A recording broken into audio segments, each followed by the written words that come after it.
Regulating act 1773. Regulating act 1773. Company सरकारवर नियंत्रण ठेवणे हा हेतू होता. रेग्युलेटिंग ॲक्ट आणण्याच्या मागे कंपनीने सरकारवर नियंत्रण ठेवणे हा हेतू होता. बंगालचा गव्हर्नर हा गव्हर्नर जनरल बनला. 1773च्या ॲक्टमुळे बंगालचा गव्हर्नर हा गव्हर्नर जनरल बनला. सुप्रीम कोर्ट स्थापन करण्यात आले. सुप्रीम कोर्ट स्थापन करण्यात आले. Pitt's India act 1784.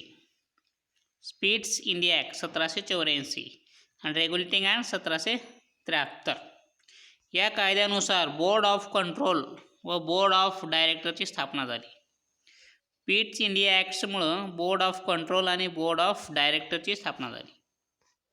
Board of कंट्रोलचे कार्य कंपनीच्या राजनैतिक कार्यावर नियंत्रण ठेवणार असे होते. बोर्ड ऑफ कंट्रोलचे कार्य कंपनीच्या राजनैतिक कार्यावर नियंत्रण ठेवणे असे होते.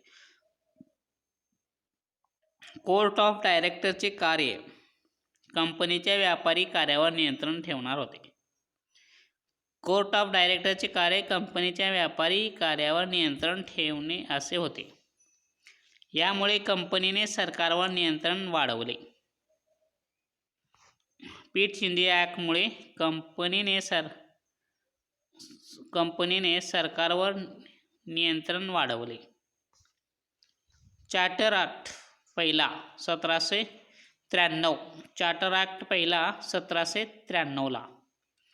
यानुसार कंपनीला भारतातील व्यापाऱ्यांसाठी 20 वर्षाची सनद देण्यात आली. चार्टर ॲक्ट पहिला 1793 यानुसार कंपनीला भारतातील व्यापारासाठी 20 वर्षाची सनद देण्यात आली. चार्टर ॲक्ट दुसरा 1873. चार्टर ॲक्ट दुसरा 1873. कंपनी हिंदुस्थानातील व्यापारी मुक्तेदारी संपुष्टात आली. जी कंपनीची होती हिंदुस्थानातील व्यापाऱ्याची मुक्तेदारी संपुष्टात आली. चार्टर ॲक्ट दुसऱ्यामुळे 1813 शिक्षणासाठी भारतीयांना 1 लाखाची तरतूद.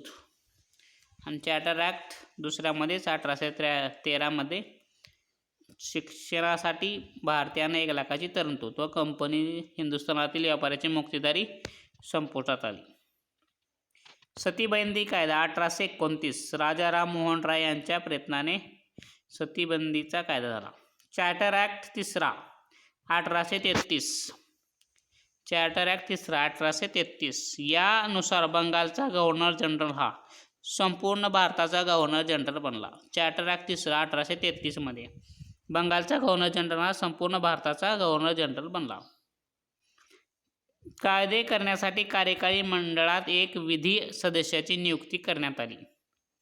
कायदे करण्यासाठी कार्यकारी मंडळात 1 विधी सदस्याची नियुक्ती करण्यात आली. लॉर्ड मेकाले हा पहिला विधी सदस्य होता. लॉर्ड मेकाले हा पहिला विधी सदस्य होता. त्याच्या अध्यक्षतेखाली पहिल्या लॉ कमिशनरची नियुक्ती करण्यात आली. लॉर्ड मेकाले हा पहिला विधी सदस्य होता आणि त्याच्याच अध्यक्षतेखाली पहिला लॉ कमिशनरची नियुक्ती करण्यात आली. चार्टर ॲक्ट चौथा 1853. चार्टर ॲक्ट चौथा 1853 ICS परीक्षेमध्ये भारतीयांना संधी दिली. चार्टर ॲक्ट चौथामध्ये 1853 ICS परीक्षेसाठी भारतीयांना संधी दिली. कार्यकारी अधिकार आणि कायदेविषयक अधिकारावर वेगळे करण्यात आले. चार्टर ॲक्ट चौथ्यामुळे कार्यकारी अधिकार आणि कायदेविषयक अधिकार वेगळे करण्यात आले. चार्टर ॲक्ट चौथा 1853 स्पर्धा परीक्षेद्वारे नोकर भरती सुरू करण्यात आली.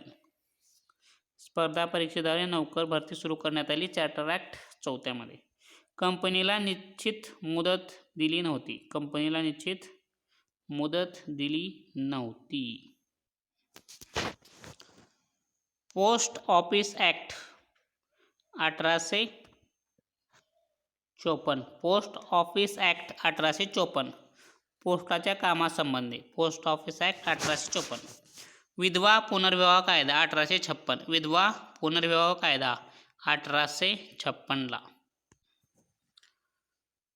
पंडित ईश्वरचंद्र विद्यासागर यांच्या प्रयत्नांनी विधवा पुनर्विवाह संबंधी कायदा करण्यात आला. पंडित ईश्वरचंद्र विद्यासागर यांच्या प्रयत्नांनी विधवा पुनर्विवाह कायदा करण्यात आला. राणीचा जाहीरनामा 1858. त्यानुसार कंपनीची सत्ता संपुष्टात आली. भारत मंत्री हे नवीन पद निर्माण झाले. राणीच्या जाहीरनाम्यानुसार भारत मंत्री हे नवीन पद निर्माण झाले. बोर्ड ऑफ कंट्रोल आणि बोर्ड ऑफ डायरेक्टर्स समाप्त करण्यात आले. राणीच्या जाहीरनाम्यानुसार बोर्ड ऑफ कंट्रोल आणि बोर्ड ऑफ डायरेक्टर्स समाप्त करण्यात आले. मुघल बादशाह हे पद समाप्त करण्यात आले. मुघल बादशाह हे पद राणीच्या जाहीरनाम्यामुळे समाप्त करण्यात आले. दत्तक वारसा नामंजूर करण्यात येईल.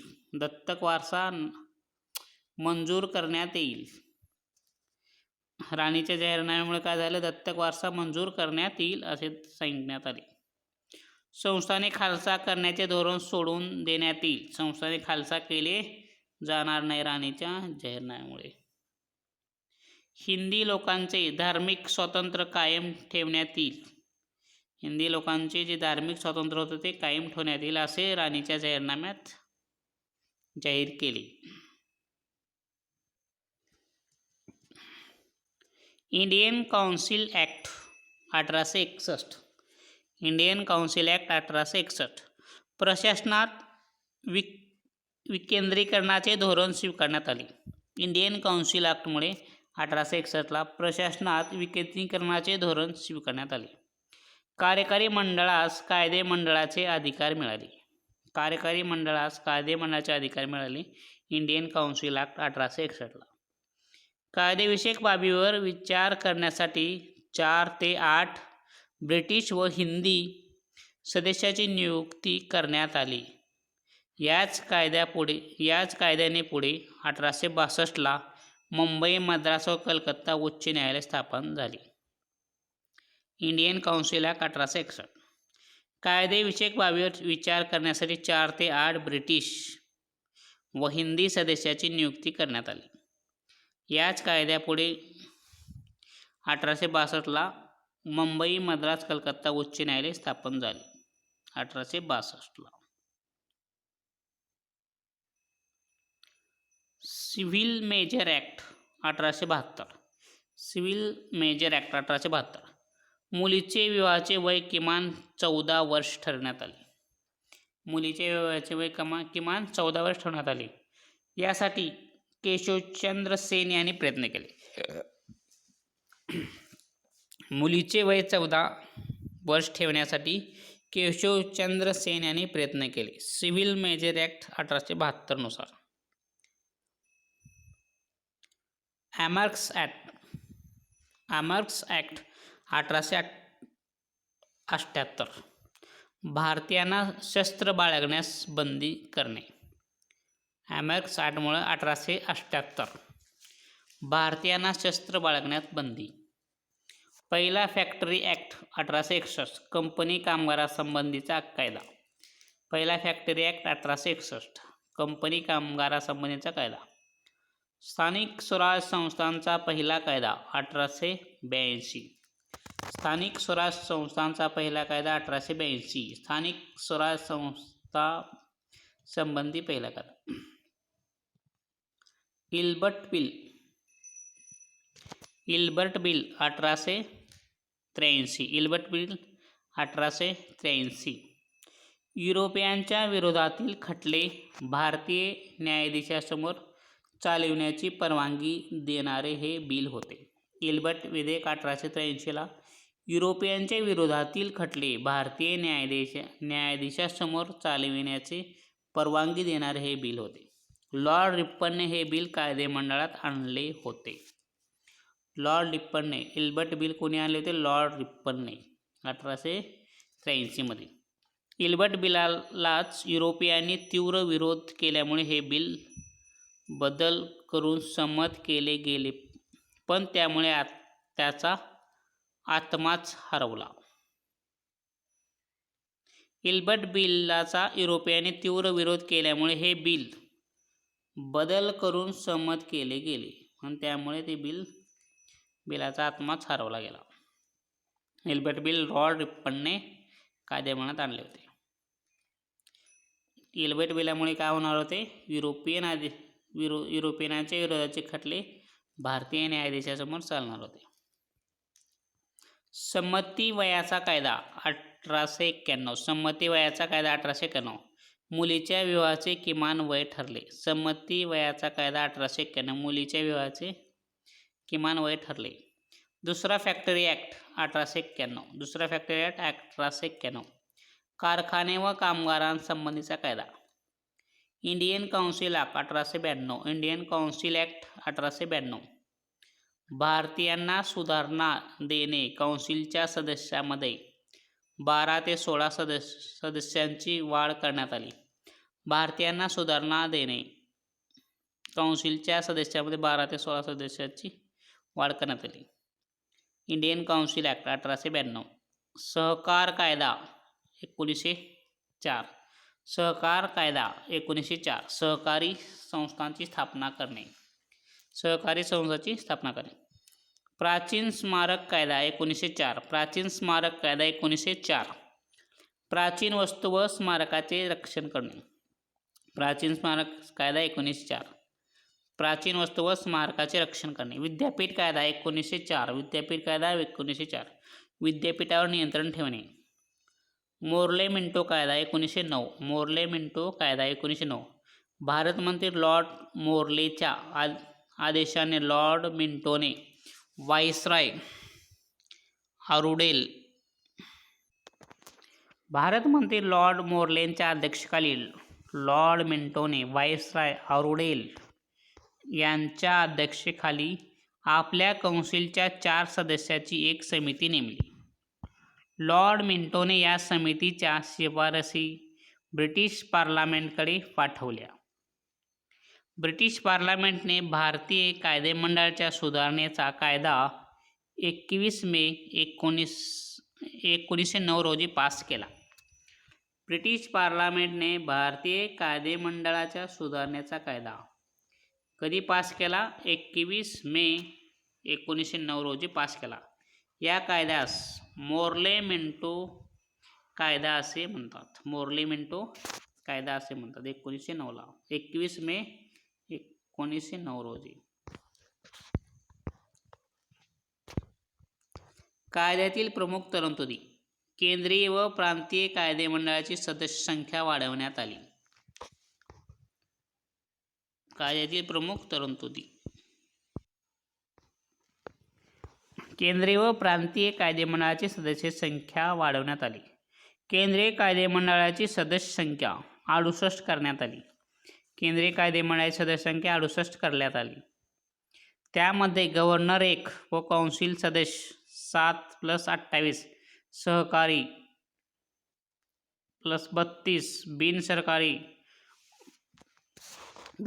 32, काउन्सिल सदस्य 7 + 28 सहकारी, एकूण 68 सदस्य. काय? मॉन्टेमिर्लो कायद्यामध्ये. प्रांतीय कायदेमंडळात बिनसरकारी सदस्याची बहुमत ठेवण्यात आले. प्रांतीय कायदेमंडळात बिनसरकारी सदस्याचे बहुमत ठेवण्यात आले.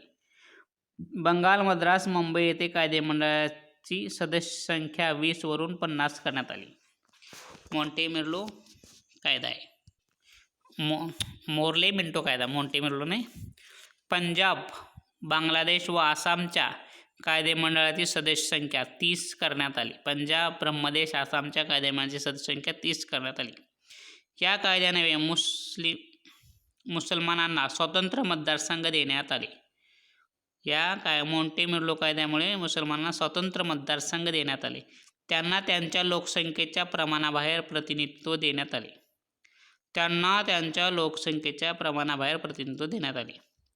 प्रांतीय सरकारच्या कार्यकारी मंडळात वाढ करण्यात आली.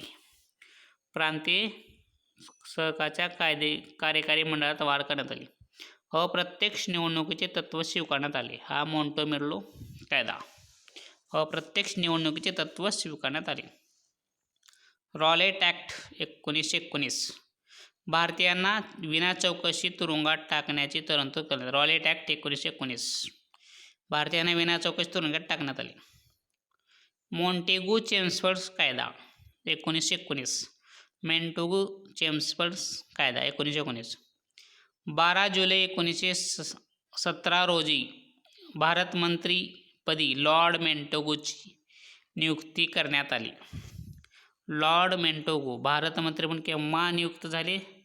12 जुलै 1917 मध्ये. त्याने इतिहास प्रसिद्ध ऑगस्ट 20 ऑगस्ट 1917 रोजी केली. ऑगस्ट घोषणा कधी घोषित केली? 20 ऑगस्ट 1917 रोजी. कोणी केली? लॉर्ड मेंटोगूने. त्यानुसार भारताला लवकरच लवकर जबाबदार राज्यपद्धती दिली जाईल असे सांगण्यात आले. मेंटोगू चेम्स्फोर्ड कायद्यातच का सांगण्यात आले? भारताला लवकरच जबाबदार राज्यपद दिली जाईल असे सांगण्यात आले. त्याने पूर्णपणे भारताचा दौरा केला. संस्था, संघटना, पक्ष, विविध नेत्यांच्या भेटी घेतल्या.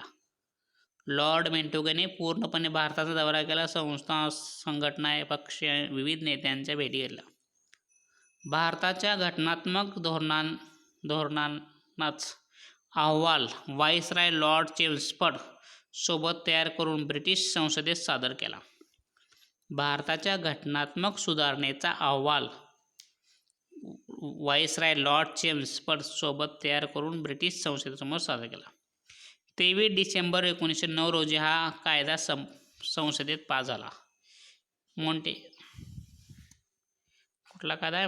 मेंटोगू चेम्स्फोर्ड सुधारणा कायदा. कधी पास झाला? 23 डिसेंबर 1909 रोजी.